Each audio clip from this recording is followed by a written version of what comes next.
ॐ सदाशिवसमारम्भां शङ्कराचार्यमध्यमाम् अस्मत्ताचार्यपर्यन्तां वन्दे गुरुपरम्पराम्।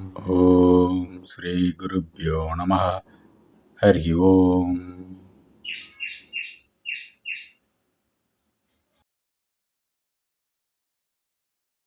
பணத்தை நீ சேர்த்து வைத்து விட்டாய், ஒரு திருடம் வந்து தூக்கி போனா துக்கம். அடுத்தது இன்னொரு கஷ்டப்பட்டு எப்படியோ பணம் சேர்த்து வைத்து வரவுக்கு மேல இது சாரி வருமான வரிக்கு மேல இன்கம் டாக்ஸ் ஆபீஸ் வந்து குடிக்கிற அளவுக்கு ஒன்று சேர்த்து வச்சுட்டுன்னா பயத்திலேயே துக்கம், எப்போ வருவான்னு பயத்திலே இருக்கணும். ஒரு நாள் வந்து அவன் ராத்திரி ஒரு திருடம் வந்து அந்த பணத்தை எல்லாம் தூக்கி போயிடுறான். தூக்கிட்டு போன உடனே பெரிய பேரிடி விழுந்து உட்கார்ந்து இருக்கிற போது இன்கம் டாக்ஸ் ஆபீசர் வர்றார்.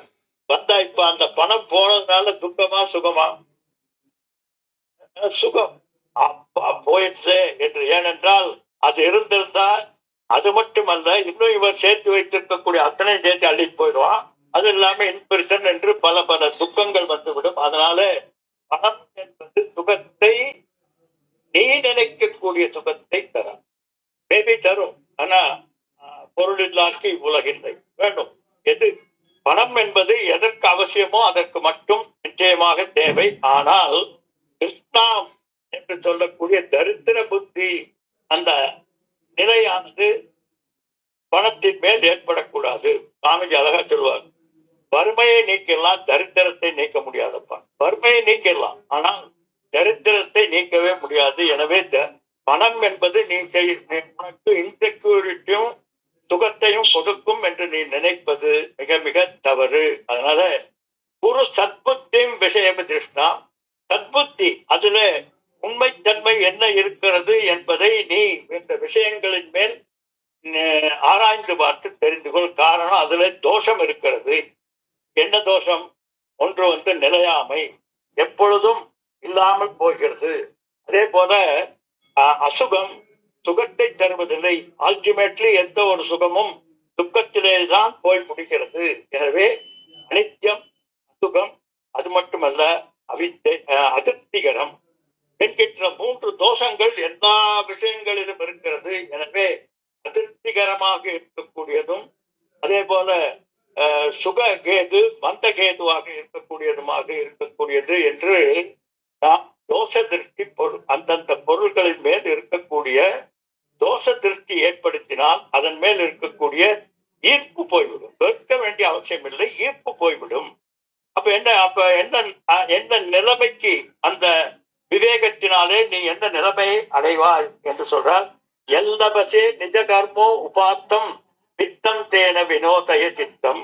எல்லபசே நிஜ கர்ம உபாத்தம், உண்மையான உன்னுடைய பிராரத்த கர்மத்திலே உனக்கு எது அடைய வேண்டுமோ அது யாராலும் தடுக்க முடியாது. உன்னிடமிருந்து எது போக வேண்டும் என்று நினைக்கிறதோ அதை யாராலும் தடுக்க முடியாது. எனவே வருவதும் போவதையும் ஏற்றுக்கொள்கின்ற தன்மை, என்னுடைய கர்ம வினை என்கின்ற அந்த பக்குவமான தன்மையை நீ ஏற்படுத்தி கொண்டால் இந்த பொருளினால் வரக்கூடிய ப்ராப்ளங்கள் எல்லாம் இல்லாமல் இருப்பது போல் அப்ஜெக்டிவ்லி ஏற்றுக்கொள்ளலாம். ஓகே, பணம் தேவை இதற்கு என்று அதனுடைய தன்மையை பொறுத்து எடுத்துக்கலாம். அது மேல சூப்பர் இம்போஸ், சித்தம் தேன வினோதய சித்தம். வினோதய சித்தம்னா சூப்பர் இம்போஸ். அதுதான், அது இல்லாவிட்டால் நான் இல்லை என்கின்ற எண்ணம் தவறு என்று சொல்கிறார்கள். அதனால எல்லாரும் சொல்றது போல பணத்தின் மேல் ஆசை வைக்காதே அப்படின்னு சொல்லிட்டு என்னோட அக்கௌண்ட்ல போட்டுருல, என்னோட இதுல சொல்லுவாங்க. அதல்ல, அவசியம் வேண்டும். ஆனால் அதனுடைய தன்மை என்ன என்பதை புரிந்து கொண்டு அதன் மேல் நீ பிரியம் வை என்று சொல்கிறார். அதே போல வித்த ஈச்சனா, அடுத்தது புத்திர ஈச்சனா, லோக ஈச்சனா என்று ஏட்சனா திரயம் என்பதுதான் நம்முடைய பிரவೃத்திக்கு காரணமாகிறது. பிரவೃத்தி என்பது செயலில் ஈடுபடுவது, அந்த செயலில் ஈடுபடுவது பலனை தருகிறது. பலனானது நமக்கு மறுபடியும் துக்கத்தை தருகிறது. அதனால அண்ணாசை, அடுத்தது பெண்ணாசை. நாரி தனபர நாபி தேசாம் திருஷ்டுவா மாகா மோகாவேஷம் ஏதன் மாம்சவசாதி விகாரம் மனசி விசிந்தய வாரம் வாரம் பஜ கோவிந்தம் கோவிந்தம் பஜ மூட்டமதே. நாரி தனபர நாபி தேசம்.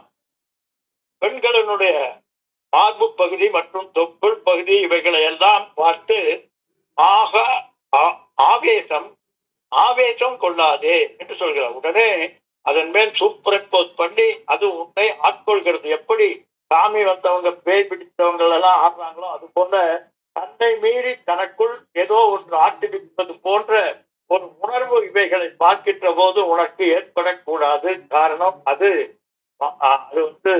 மாற்றி நீ யோசிப்பதனால், அதன் மேல் கொண்டிருக்கக்கூடிய மோகத்தினால், வேறொன்றாக நீ அதை பார்ப்பதனால், அது உண்மையான தன்மை என்ன என்று உணர்ந்தால் அதன் மேல் அப்படிப்பட்ட ஒரு வேகம் வராது.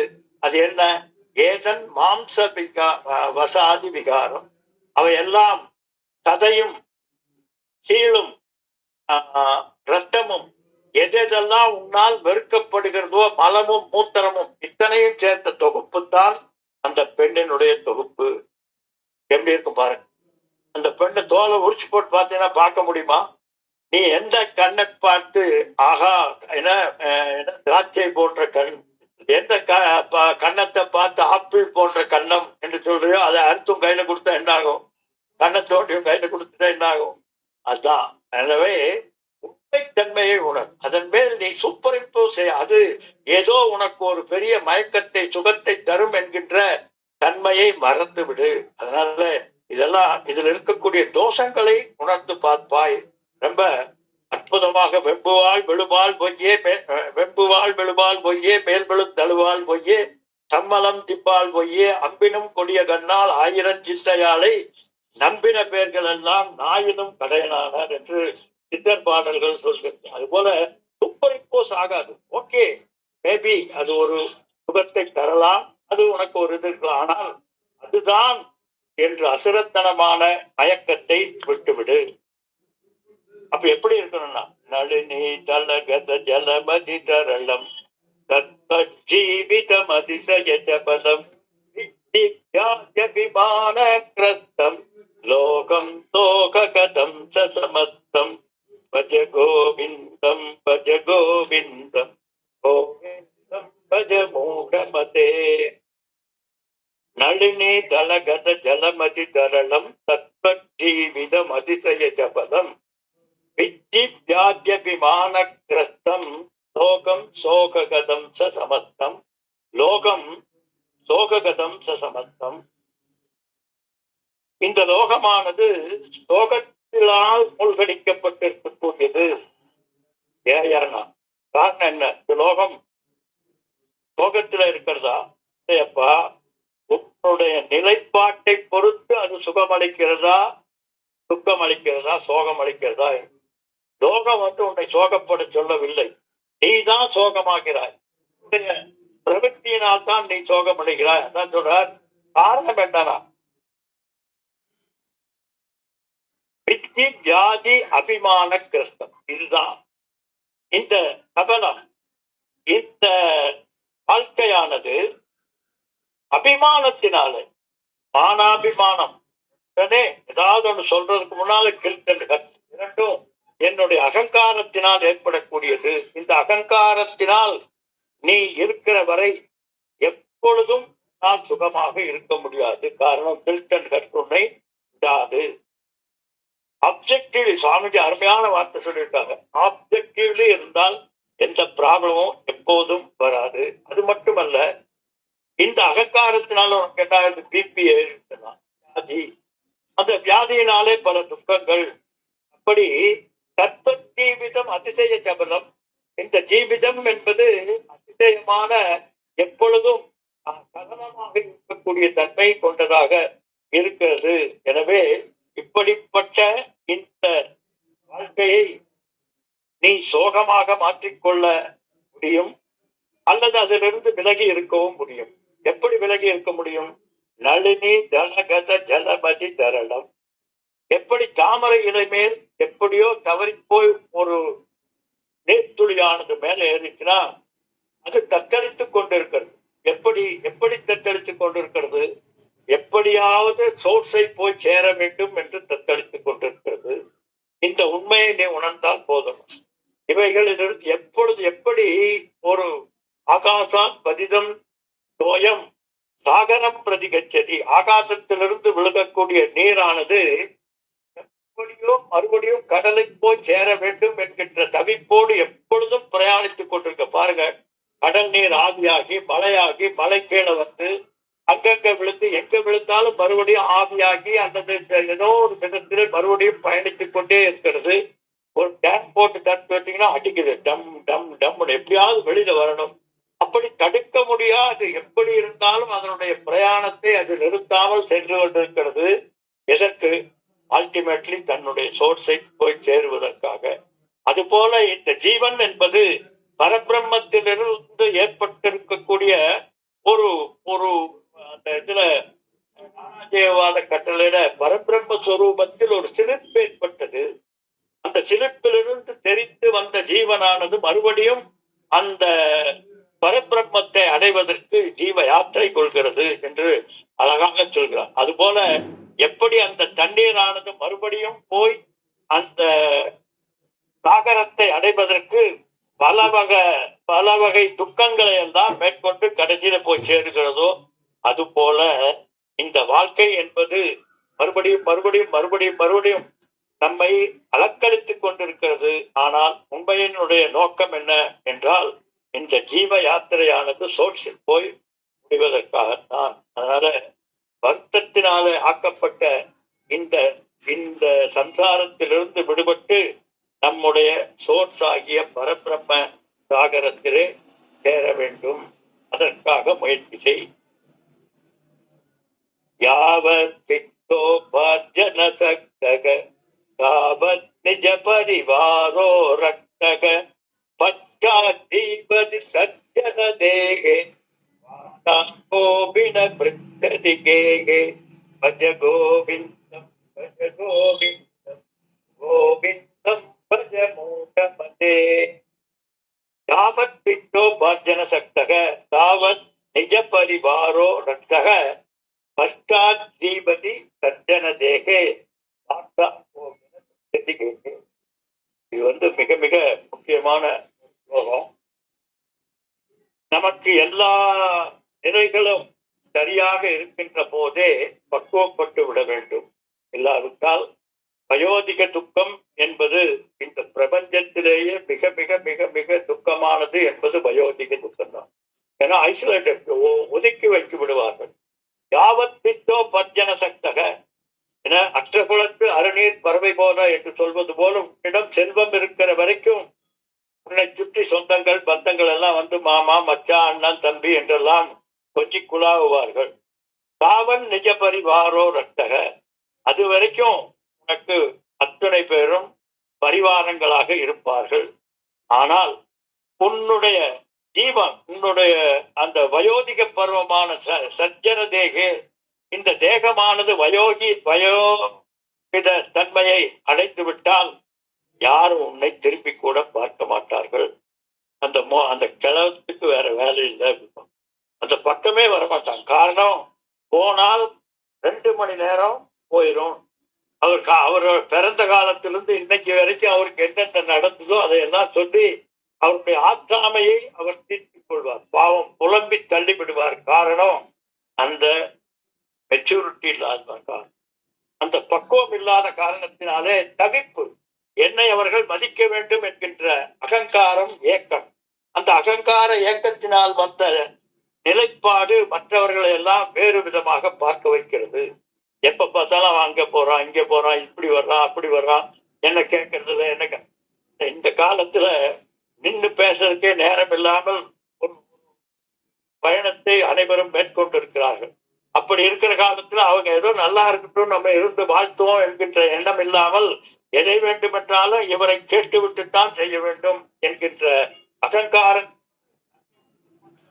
இன்பீரியாரிட்டி காம்ப்ளெக்ஸ், என்னை மதிக்கவில்லை என்கின்ற தாழ்வு மனப்பான்மையை நாமே வளர்த்திக் கொண்டு அந்த தாழ்வு மனப்பான்மையிலே நம்ம யாரும் அணுகுவதில்லை, என்னிடம் யோசனை கேட்பதில்லை என்கின்ற ஒரு தவிப்பு மிகப்பெரிய நோய்.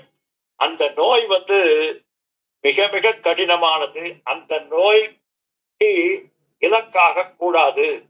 அதனால என்ன சொல்றார்? பஜ்ஜன சக்தக தாவத் நிஜ பரிவாரோ ரக்தக பச்சாஜீவதி சஜ்ஜன தேகே ஆத்தாம் கோபின பிச்சதி கேகே பஜகோவிந்தம் பஜகோவிந்தம் என்று சொல்றார். அதனால நாம் வயது இருக்கிற போதே, நம்முடைய பருவம் இருக்கின்ற போதே பக்குவமாக ஆகிக்கொள்ளும் கடைசி காலத்தில் என்பதை அவர்கள் காப்பாற்றுவாங்க, இவங்க காப்பாற்றுவாங்க நினைக்காதீங்கப்பா. என்ன எப்பொழுதும் சார்புத்தன்மை இல்லாமல் இருக்கிறது. சார்புத்தன்மை என்பது மிக கொடுமையானது. எதுக்கெடுத்தாலும் சுவிட்ச போடுறதுக்கு ஒரு ஆள் சுவிட்ச போட்டு போயிருக்கு, கதை காத்திட்டு போயிடும், இல்ல தண்ணி எடுத்துட்டு போயிடும். எல்லாம் காரணம் சைல்ட்ஹுட் ப்ராப்ளம். சின்ன வயதுல இருந்து தாயை அண்டி இருந்து, அப்புறம் தகப்பனை அண்டி இருந்து, சுற்றத்தை அண்டி இருந்து, ஃப்ரெண்ட்ஸ் அண்டி இருந்து, இப்படியே சார்ந்து சார்ந்து சார்ந்து வாழ்ந்து நமக்கு இன்ஃபீரியாரிட்டி காம்ப்ளெக்ஸ் ஏற்பட்டு என்னால் முடியாது, எனக்கு தேவை என்கின்ற அந்த தன்மையை கடைசியில் உனக்கு இப்படிப்பட்ட ஒரு சோகத்தை கொடுத்து விடும் என்று அழகாக சொல்கிறார். அடுத்தது, யாவத் பவனோ நிவசதி தேகே யாவத் பிரச்சதி குசலம் கதமதி வாயோ தேகாபாயே ஆர்யா விக்யதி தஸ்மின் காயே பஜ கோவிந்தம் பஜ கோவிந்தம் கோவிந்தம் பஜ மூடமதே. யாவத் பவனோ நிவசதி தேகே, இந்த தேகத்திலே உன்னுடைய மூச்சுக்காற்று இருக்கின்ற வரைதான் மக்கள் உன்னை மதிப்பார்கள். தூங்கையிலே விடுகின்ற மூச்சு சுழிமாறி போனாலும் போச்சுதான், எப்ப வேண்டும் என்றாலும் அது போய்விடும். அது இருக்கிற வரைக்கும் தான் மற்றவர்கள் எல்லாம் வந்து எப்படி இருக்கீங்க என்ன என்று சேமத்தை பற்றி கேட்பார்கள். உண்மையில என் உயிர் நீ, உன் உயிர் நான் என்று என்னதான் என்னமோ பேசியிருப்பாங்க. ஆனால் அந்த ஆள் போய் சேர்த்துட்டாருன்னா, பிராணன் போயிடுச்சுன்னா அவர் யாராகிறார்? கணவன் யாராகிறார்? பிணமாயிடுறார். மனைவி யாராகிறார்? பிணமாயிடுறார். பட்டினத்தார் சொன்னது போல, செத்த பிணத்தை பார்த்து சாகாத பிணங்கள் எல்லாம் பணம் தாப்பா. அதனால இந்த உடலினுடைய தன்மை, இந்த சரீரத்தினுடைய இந்த ஜீவனுடைய தன்மை என்னவென்றால் உனக்கு மூச்சு இருக்கிற வரைக்கும் தான். அதனாலதான் நான் அடிக்கடி சொல்றது உண்டு, அரிது அரிது மானிடராய் பிறத்தல் அரிதுன்னு எல்லாம் பெருசா சொல்றாங்க. அப்படிப்பட்ட இந்த மானிட சரீரத்தினுடைய நிலைமையை ஆராய்ந்து பார்த்தீர்கள் என்றால், அரிது அரிது மானிடராய் பிறத்தல் அரிதா, வாய்த்தது நந்தமக்கு இதோர் பெரும்பிறவி என்று பெரியவங்க சொல்றாங்க. ஆனா உண்மையில ஏண்டா பிறந்தான்னு எத்தனை நாள், நாளுக்கு நாள் நினைக்கிறோம். எத்தனை நாள் இல்லை, நாளுக்கு நாள் நினைத்து கொண்டிருக்கோம். இந்த சரீரத்தை, இந்த அதிகாரி சரீரத்தை மதிப்பது என்பது கிடையாது. காரணம் துக்கம் துக்கம் துக்கம், துக்கத்திலே தோய்த்து கொண்டிருக்கக்கூடிய இந்த பிறவியை பார்த்து அரிது அரிது மானிடராய் பிறத்தல் அரிது என்கிறார்கள். அக்காரணம் அந்த அவர்கள் சொல்லக்கூடிய அந்த தன்மை இந்த அதிகாரி சரீரத்தில் இருக்கிறது என்று இதனுடைய உண்மைத்தன்மையை அதிகாரி சரீரத்தினுடைய அந்த வேல்யூவை அறிவதில்லை. இந்த ஜீவன் மனுஷ ஜென்மத்தினுடைய பயன் மிகப்பெரியது. அப்படிப்பட்ட அந்த பயனை நாம் அறிவதில்லை. அதனால்தான் நான் அடிக்கடி சொல்றது, எப்படி ஒரு உதாரணத்துக்கு கூட மனிதனை சொன்னது கிடையாது.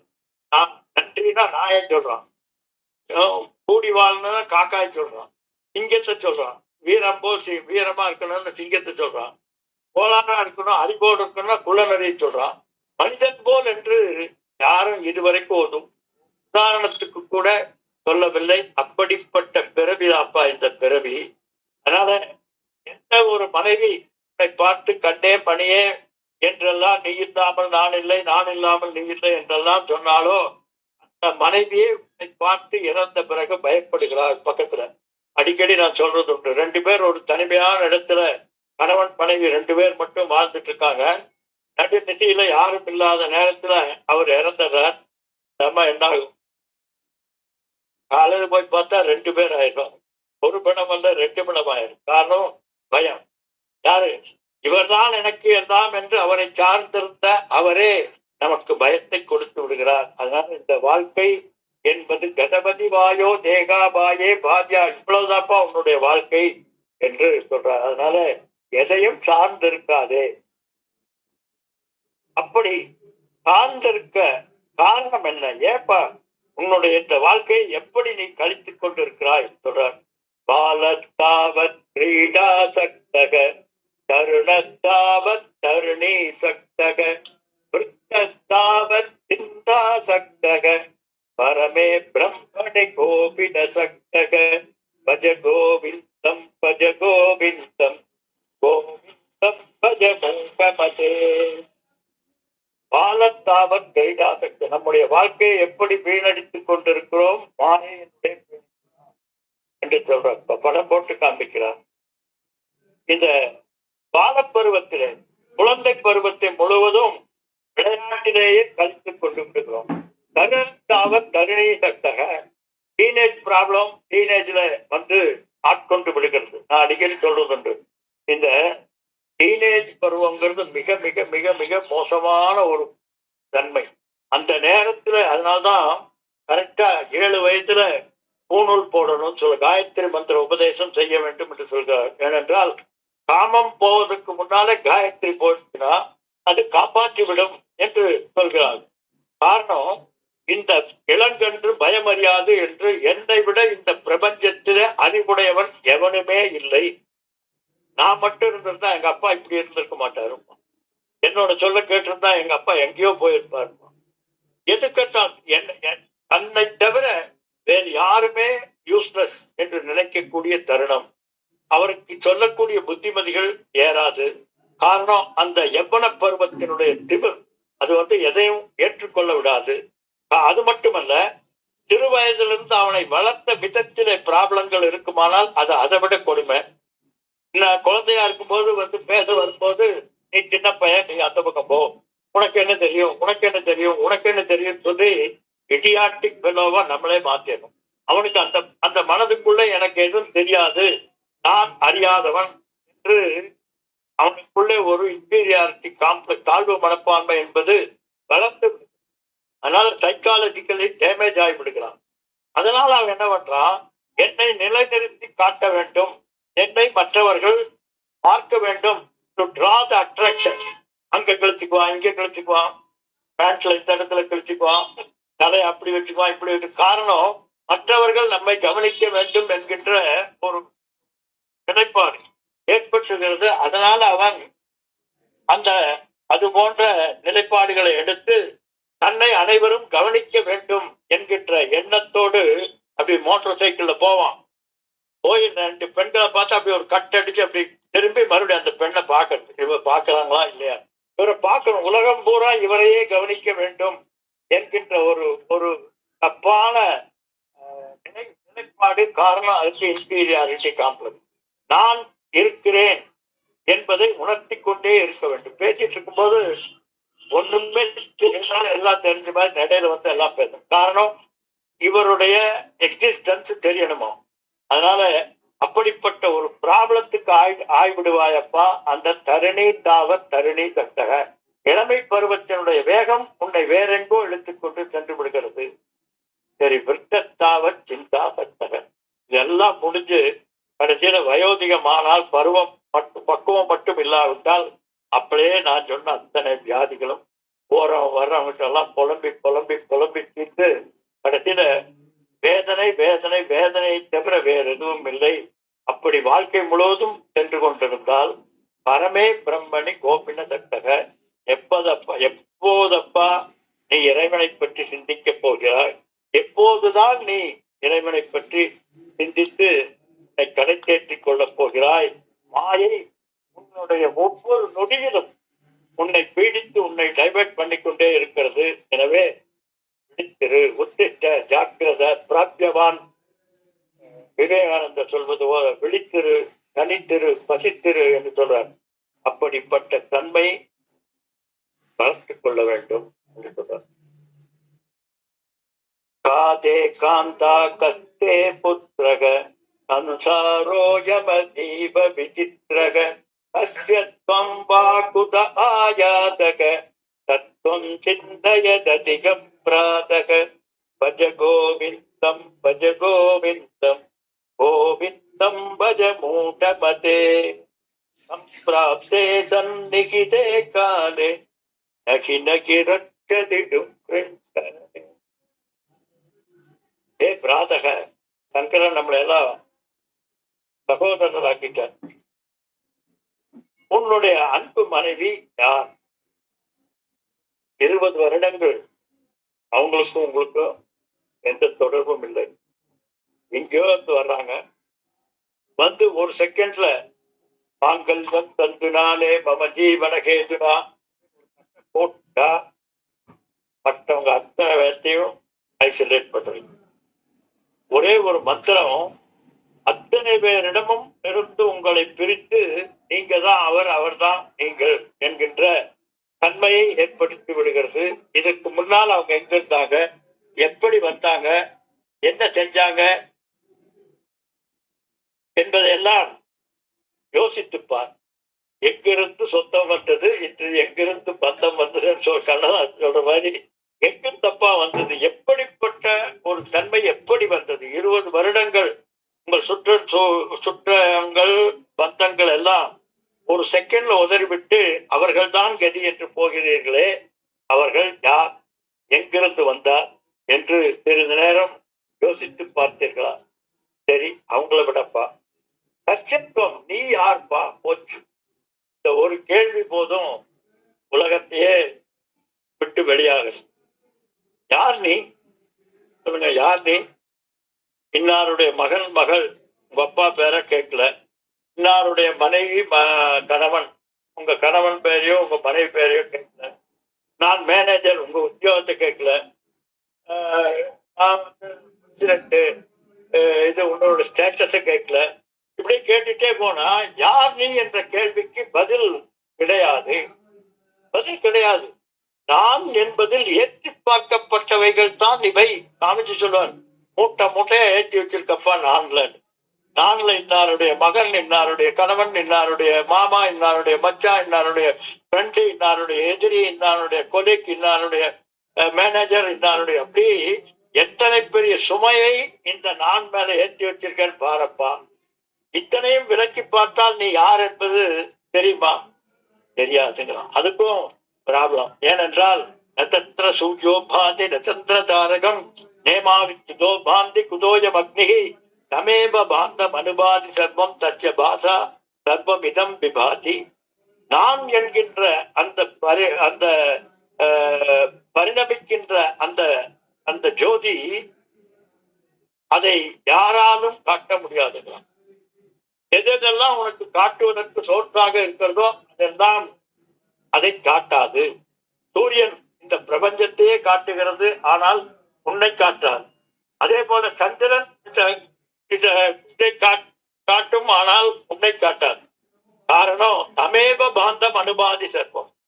என்னுடைய இருப்பு தன்மையினால், என்னுடைய பிரகாசத்தினால் தான் அத்தனை பிரகாசங்களும் பிரகாசம் பெறுகிறதே தவிர என்னை பிரகாசிக்க எதனாலும் முடியாது. எனவே நீ யார் என்று ஆராய்ந்து பார்த்தால் போச்சுன்ற இந்த ஒரு கேள்வியே நம்ம அத்துணை பேரும், நீ அத்துணை சரீரம் அல்ல, மனம் அல்ல, புத்தி அல்ல, அகங்காரம் அல்ல, சித்தம் அல்ல. காரணம், இது என்னுடைய கண்ணாடி, இது என்னுடைய புத்தகம், இது என்னுடைய இது என்னுடைய இது என்னுடைய என்று சொல்வது போல இது என்னுடைய சரீரம், என்னுடைய கை, என்னுடைய கால், என்னுடைய முகம் என்று என்னுடையது என்று சொல்றோம். ஆனால் என்ன பண்றோம்? நான் என்று கருதுகிறோம்.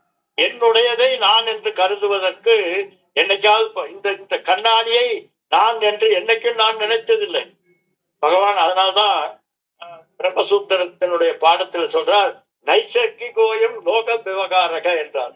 என்னால் புரிந்து கொள்ளவே முடியவில்லை இந்த மாயையினுடைய சக்தியை. என்னுடையதை நான் என்று எண்ணுகிறேன்.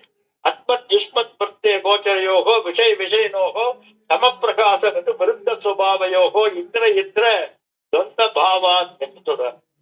இரண்டு இருளும் வெளிச்சமும் போல வேறு வேறாக இருக்கக்கூடிய, ஒன்று சேரவே முடியாத இரண்டு நிலைப்பாடுகளை நீ இணைத்திருக்கிறாய். இதுதான் மாயை. அதனால இந்த மாயை அறிவது என்பது அகடித கடினா பட்டியசி மாயா, கடக்க முடியாத மாயை. காரணம், இனம் தெரியாது, இப்படிப்பட்டதென்று கண்டுகொள்ள முடியாது, ஏன் என்று அறிந்து கொள்ள முடியாது, எப்படி என்று தெரிந்து கொள்ள முடியாது. தத்துவம் சிந்தைய ஏ பிராதர், நீ யார், எங்கிருந்து வந்தாய், உன்னுடைய மனைவி யார், உன்னுடைய மக்கள் யார், உன்னுடைய சொந்தங்கள் யார் என்று தத்துவத்தை ஆராய்ந்து பார். தத்யம் பிராதக, இப்படிப்பட்ட இந்த உண்மையை நீ அறிந்து பார். அதனால முதல்ல என்னை அறிவித்து எனக்கு அருள் தந்து புகுந்துல்லாசமாய் உளத்திருந்து யாவையுமாய் அல்லவுமாய் ஆகியிருக்கின்ற அந்த பரம்பொருளை உணர். நான் என்று எனக்குள்ளே பிரகாசித்து என்னுடைய அகங்காரத்திலே வியாபித்து அடித்தது என்னுடைய அகங்காரத்திலிருந்து மமகாரமாகி அந்த அகங்கார மமகாரத்தினாலே என்னை ஆட்டிவித்துக் கொண்டிருக்கக்கூடிய அந்த தன்மையை உணர். ஏன் இந்த ப்ராப்ளம் அறிந்து பார், உன்னுடைய தத்துவத்தை உணர். அதுவரை நீ இதிலிருந்து வெளிவர முடியாது. அப்ப வெளிவரதுக்கு என்னையா பண்ணணும்? அருமையான பாடல். சத்சங்கத்தே நிச்சங்கத்வம், நிச்சங்கத்தே நிர்மோகத்வம், நிர்மோகத்தே நித்யநிதத்வம், நித்யநிதத்தே ஜீவன் முக்தி. பஜ கோவிந்தம் பஜ கோவிந்தம், கோவிந்தம் பஜ மூடமதே. சத்சங்கத்தே நிச்சங்கத்துவம், நிச்சங்கத்தே நிர்மோகத்துவம், நிர்மோகத்தே நிச்சலதத்துவம், நிச்சலதத்தே ஜீவன் முக்தி. இந்த அத்துணைக்கும் காரணம் மோக்ஷ பாவக, நான் அல்லாதவற்றை நான் என்று நீ நினைக்கின்ற காரணம் தான் உன்னுடைய இந்த அத்துணை பிராபலங்களுக்கும் காரணமாக ஆகிறது. அப்ப அதுக்கு என்ன பண்ணணும்? ஒரே சத்சங்கத்தே நிச்சங்கத்துவம். சத்சங்கம், சத்சங்கத்தை தவிர உனக்கு வேறு கதி இல்லை. எனவே சத்சங்கம் அப்படின்னா என்னன்னா, சத்சங்கம்னா சாதுக்களினுடைய கூட்டுறவு. சாதுக்கள்னா உடனே காவி கட்டணும், கொட்டை போட்டோம், மொட்டை போட்டோம் அல்ல. உண்மையை அறிந்தவர்கள் யாரோ அவர்கள் சாதுக்கள். யார் ஆத்ம தத்துவத்தை அறிந்தவர்களோ, யார் ஆச்சாரியார்களாக இருக்கிறார்களோ அவர்கள் சாதுக்கள். அல்லது இந்த உண்மையை உணர்ந்து நல்வழியில் நடந்து கொண்டிருக்கக்கூடிய பெரியவர்கள். அதனால்தான் சொல்றார், யாரெல்லாம் நீதி நெறி மாறாமல் இருக்கிறார்களோ அவர்களோடு சேர வேண்டும் என்று சொல்றார். காரணம், 12 வருடங்கள் ஒருவரோடு நீ சேர்ந்தா என்றால் அவரது குணாதிசயங்கள் உன்னை அறியாமல் உனக்கு வந்துவிடும். ஒரு கதை சொல்லுவாங்க. ஒரு ஜெயில இருக்கக்கூடிய ஒருத்தனை அரண்மனையில சமைக்கிறதுக்கு கூப்பிட்டான். அவன் சமைக்கிறான். சமைச்சு அனைவருக்கும் ஒரு விருந்து வைக்கிறாங்க. அதுல ஒரு சாது வர்றார். அந்த சாது அந்த சாப்பாட்டை சாப்பிட்டுட்டு பக்கத்தில் இருக்கக்கூடிய தங்க கரண்டி அலங்காம எடுத்து தன்னுடைய ஜோல்னா பையில போட்டுக்கிறார். சாதுக்களுக்கு லிங்கம் என்ன அப்படின்னா, ஒரு கொட்டையும் ஒரு ஜோல்னா பையும் தான் வச்சிருப்பாங்க. அந்த ஜோல்னா பையில அலங்காம எடுத்து போட்டுக்கிறார். போட்டுட்டு போயிடுறார். உடனே ராஜா கிட்ட தகவல் சொல்றாங்க, ஒரு தங்க கரண்டியை காணோம். உங்க தேடி தேடி பார்த்துட்டு யாருன்னு ஒன்றும் புரியல. அப்போ யாரும் கண்டுபிடிக்க முடியல. ஏனென்றால் இந்த சாது மேல அவங்களுக்கு சந்தேகம் வருவதற்கு வாய்ப்பில்லை.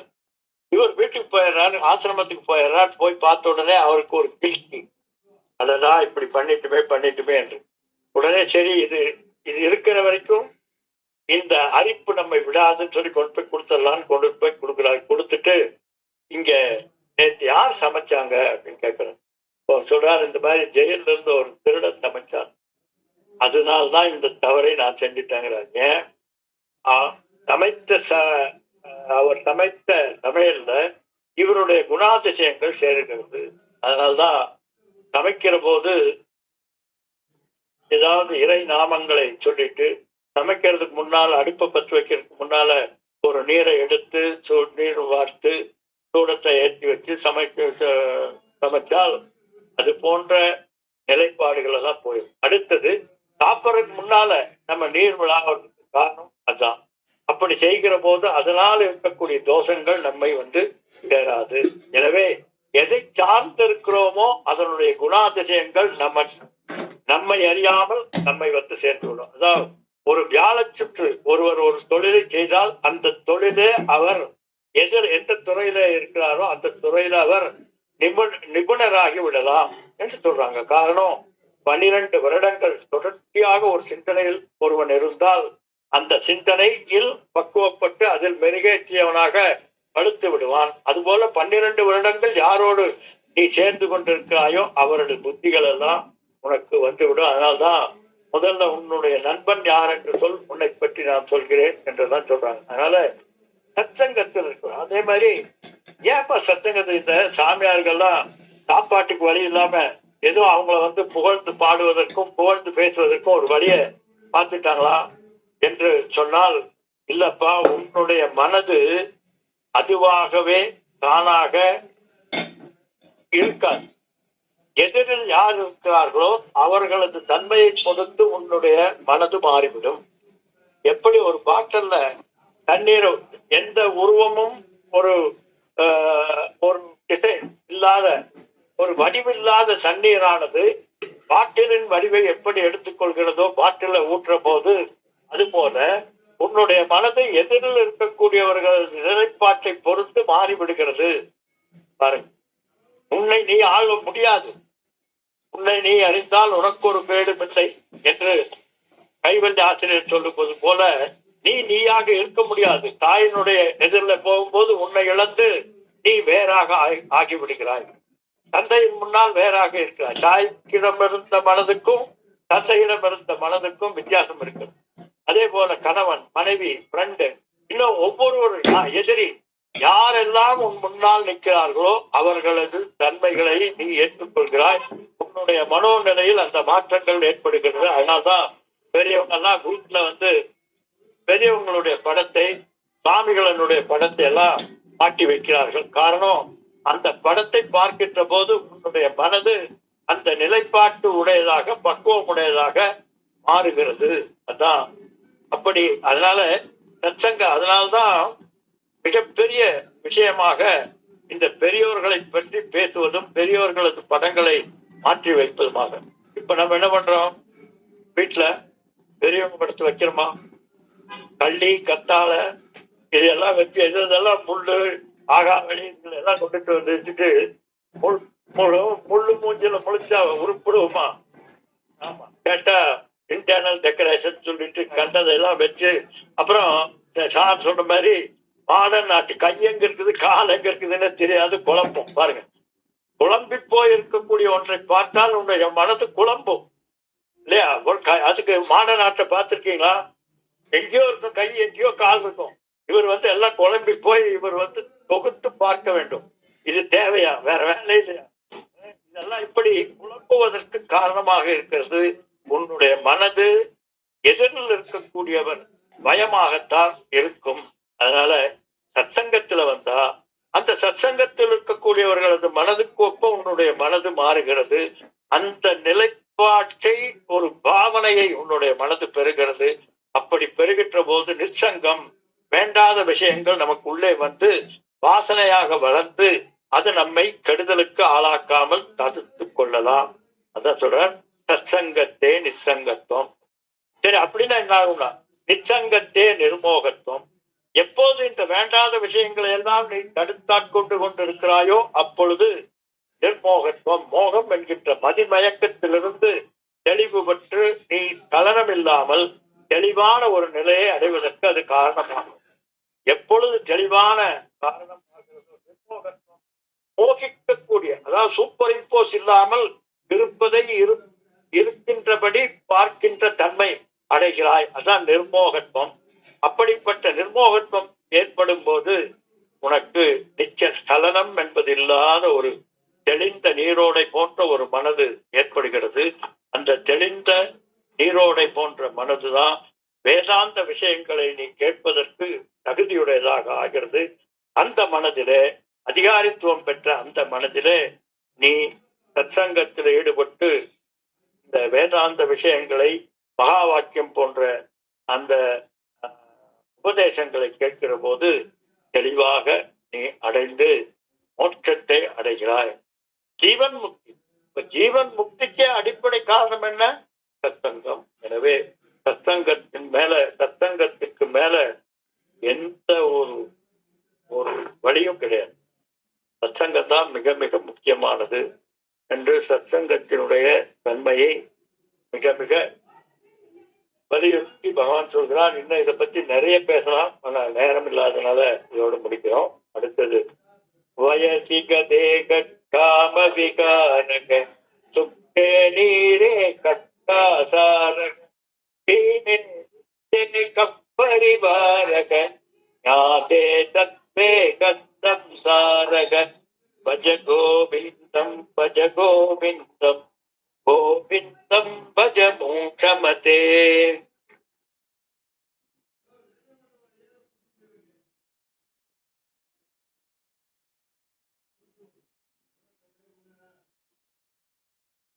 வயசிக தேக காம விவாரக, இத அப்படியே எடுத்துக்கொள்ளலாமான்னு எனக்கு ஒரு சந்தேகம். வயது என்பது ஆகிவிட்டால் உனக்குள்ள இருக்கக்கூடிய காமங்கள் எல்லாம் போய்விடும் சொல்ற.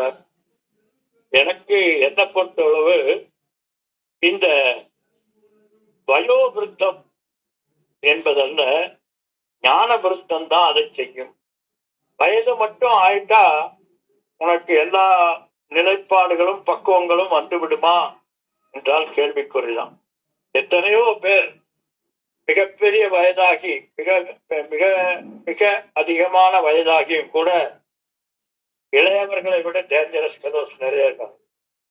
ஏனென்றால் மாட்டாமை, முடியாமை. எப்பவுமே இந்த ஆச்சாரியா ரஜினி சொல்லுவாங்க, ஒரு மிகப்பெரிய ஞானி, மிகப்பெரிய ஒரு எழுத்தாளர், அவரை மாதிரி மிக அழகாக ஒரு விஷயத்தை எடுத்து விளக்கக்கூடிய ஒரு தன்மை வேற யாருக்கும் நான் பார்த்ததில்லை. அப்படிப்பட்ட ஒரு உயர்ந்த ஒருவர். ஆனால் பாருங்க, அதான் அசம்பிரதாய விதி. சம்பிரதாய வழிப்படி அவர் வராததுனால அவர் ஒரு மிகப்பெரிய ஒரு ஒரு மூடத்தனமான ஒரு விஷயத்தை சொல்லி விட்டு போயிருக்கிறார். என்னன்னா, எதன் மேல் ஆசை இருக்கிறதோ அதை அனுபவித்து தீர்த்து விடு. அனுபவித்து தீர்த்து விட்டால் அது நீ வெளியில வந்து விட முடியும் என்று சொல்றார். முடியுமா? முடியுமா?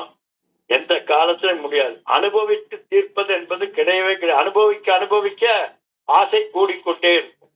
ஏன்னா அப்போதைக்கு வேண்டும் என்றால் ஒரு முடியாத தன்மை ஏற்படுமே தவிர அடுத்த அதான் 10 வடை சாப்பிட்டால் திருப்தி அடைந்து விடுவாய். எப்போ எப்போ அது வரைக்கும் மறுபடியும் வடையில தேனை ஊற்றி சாப்பிடலாம், வடையில தயிர் ஊற்றி தயிர் வடையாக்கலாம், மசால் வடையாக்கலாம்.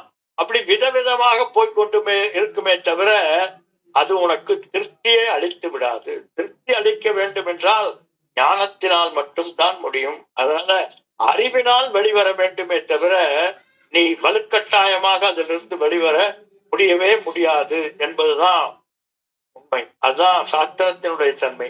அதனால இங்க வயசிக தேக அப்படிங்கிறத ஞான விருத்தம், ஞானம் முழுமை அடைகின்ற போது ஆசையிலிருந்து வெளிப்பட்டு விடுகிறார்கள் என்றுதான் நாம் இதை எடுத்துக்கொள்ள வேண்டும். அதுக்கு ஒரு உதாரணம் கொடுக்கிறார். அற்ற குலத்து அருநீர் பறவை போல என்று சொல்றார். நீரானது உலர்ந்து விட்டால் தடாகம் என்கின்ற பேரே போயிடுச்சு. இப்ப தடாகம் ஊராயிடுச்சு. தடாகம் இல்ல, ஊராயிடுச்சு, சிட்டி ஆயிடுச்சு. காரணம், தடாகம் போய்விட்டது. அதனால நீர் போனால் தடாகம் ஆகிவிடும் என்று சொல்றார்.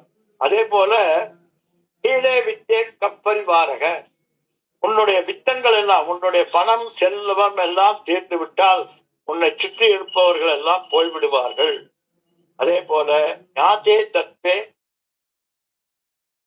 கசம்சாரக, இந்த சம்சாரம் என்கின்ற இந்த சாகரத்திலிருந்து நீ விடுபடுவதற்கு உன்னை நீ உணர்ந்தாயாகில் உனக்கொரு கேடும் இல்லை, என்னை நீ கேட்டதாலே உனக்கு இதை உரைக்கின்றேனே என்று கைவல்ய ஆசிரியர் சொல்வது போல நம்மை நாம் அறிந்து கொண்டால் சம்சாரம் என்கின்ற இந்த பவசாகரத்திலிருந்து வெளிவர முடியும் என்று சொல்றார். ஓம் பூர்ணமத பூர்ணமிதம் பூர்ணமுதச்யதே பூர்ணஸ்ய பூர்ணமாதாய பூர்ணமேவாவசிஷ்யதே. ஓம் சாந்தி சாந்தி சாந்தி. ஹரி ஓம். ஸ்ரீ குருப்யோ நமக. ஹரி ஓம்.